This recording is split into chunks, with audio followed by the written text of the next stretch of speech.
Bienvenue dans le Duplex Bourse, nous sommes lundi 29 avril, nous filons tout droit dans la salle des marchés de Bourse Direct où nous retrouvons Thomas Monsaint-Jean. Thomas, bonjour. Bonjour Pierre. Alors, le CAC 40 poursuit sa progression de la semaine dernière après l'annonce de la constitution d'un nouveau gouvernement en Italie ce dimanche. Et la tendance pourrait être soutenue toute la semaine puisqu'on attend un geste de la BCE jeudi avec une baisse des taux. C'est bien cela, Thomas ? C'est tout à fait ça, Pierre. L'Italie, donc on va dire qu'il y a un gouvernement de réconciliation depuis hier, après plusieurs semaines, de longues semaines d'atermoiement. Finalement, ça laisse présumer une certaine stabilité et ça écarte complètement des nouvelles élections pour l'heure. Milan en profite puisqu'elle était la bourse de Milan est en hausse de 1,30% ce matin avec des taux qui se relâchent un petit peu. On est repassé sous 4%. Le ministre des Finances est un ancien directeur de la Banque centrale d'Italie. Tout ça est de bon augure, donc tout va bien. Le marché continue à être porté également par un espoir de geste de la BCE jeudi. À la dernière réunion, les investisseurs avaient été un petit peu déçus de ne pas avoir de mesures phares de la part de la BCE. Attention, cette fois-ci, la déception sera très grande si la BCE n'annonce rien de spectaculaire. Et d'un point de vue technique, alors qu'est-ce que vous surveillez comme seuil aujourd'hui en séance ? Alors 3815, il faut rester au-dessus pour que la tendance haussière positive se maintienne. On surveillera notamment 3871 en termes de résistance.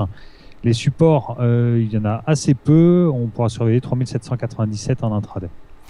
Du côté des valeurs maintenant, BNP Paribas semble profiter du rachat de la bad bank de Fortis qui a été donc vendue pour 6,7 milliards d'euros.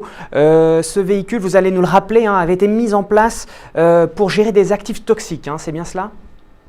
Lors de la crise de 2008, en fait, Fortis avait été restructuré en deux parties. Aegas d'un côté, la partie assurance, et Fortis racheté par BNP, la partie bancaire. Et ils avaient effectivement logé les actifs à risque au sein d'une structure dont les différents partenaires étaient donc Aegas, l'État belge et BNP. BNP Paribas. Donc, BNP Paribas, exactement. Aujourd'hui, la cession de cette bad bank à Crédit Suisse et un fonds d'investissement Lone Star est une bonne nouvelle pour l'ensemble des actionnaires de cette bad bank. Ça leur permet de sortir correctement et de façon positive puisqu'elles n'avaient pas vocation à rester actionnaires dans cette structure. Donc la plus-value globale de 600 millions d'euros, c'est une bonne chose, ça améliore la lisibilité. Et c'est Crédit Suisse et Lone Star qui acquièrent cette bad bank. Exactement, Crédit Suisse et Lone Star qui forment une nouvelle société pour gérer ces actifs. Au niveau de BNP Paribas, simplement à rappeler que dans le cadre du rachat de Fortis, l'État belge avait obtenu une participation de 10,6% du groupe BNP Paribas. Cette participation, ce n'est pas une participation stratégique pour l'État belge. Donc, dans le cadre d'une réduction de son endettement, l'État belge pourrait céder une partie de sa participation dans BNP Paribas.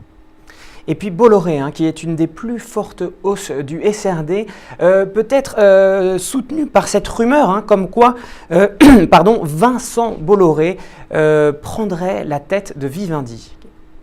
Qu'est-ce que vous pouvez nous dire de plus là-dessus ?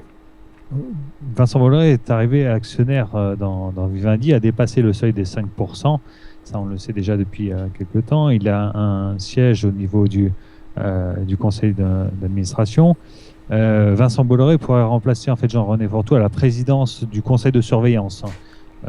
Jean-René Fourtou a un mandat qui arrive à échéance en 2016, mais il pourrait céder sa place tranquillement d'ici la fin de l'année.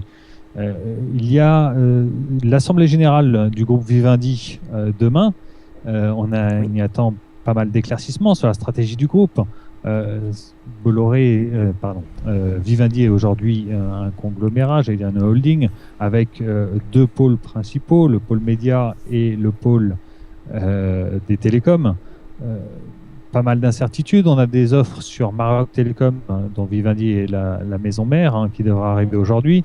Et puis, quel sera véritablement l'avenir du groupe Vivendi? Est-ce qu'ils vont le céder, scinder en 2 pôles, ou alors introduire le pôle télécom en bourse? Tout reste possible. L'aura, j'allais dire, de l'investisseur averti, Vincent Bolloré, est apprécié par les investisseurs. Donc on en saura peut-être plus à l'issue de l'Assemblée générale de demain. Alors, de l'autre côté de l'Atlantique, on attendait vendredi le PIB américain du premier trimestre. Il est en croissance, mais une croissance plus faible qu'attendue, ce qui a un peu provoqué un ralentissement à l'ouverture de la bourse. Mais finalement, les indices ont tous terminé dans le vert.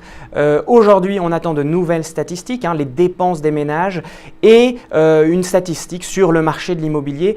Est-ce qu'on peut en attendre également un soutien pour l'ouverture de Wall Street cet après-midi? Alors vendredi, le PIB était en hausse de 2,5% au premier trimestre. C'est très légèrement inférieur aux attentes. Si on le décompose, la consommation des ménages était en hausse de 3,20%.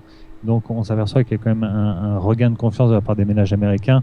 Et c'est par l'intermédiaire de la consommation des ménages que la croissance pourra reprendre. Donc c'est quand même une bonne chose. Pour aujourd'hui, on attend les dépenses des ménages donc attendues à plus 0,10. On attend les promesses de vente de logements anciens en hausse de plus 0,3%. Ce sont des petites statistiques. Il ne devra pas y avoir de grosses surprises dessus. En revanche, on attend quand même la réunion de la Fed mercredi soir, même si les marchés français seront fermés pour cause de 1er mai. Et puis, si on décompose les résultats des sociétés du S&P 500 tels qu'elles ont été publiées depuis le début de la salle de résultats mitigés, mais assez mitigés en fait. Les résultats sont pas si mauvais avec 69% de sociétés qui ont déjà publié, qui battent le consensus en termes de résultats. En revanche, elles ne sont que 42% en termes de dépassement d'objectifs, en termes de chiffre d'affaires. Donc des résultats relativement mitigés. Les États-Unis avaient l'habitude de nous habituer un petit peu mieux.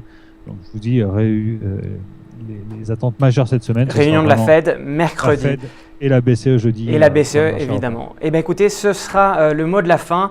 Merci beaucoup, Thomas, de votre analyse. Bonne séance et à demain.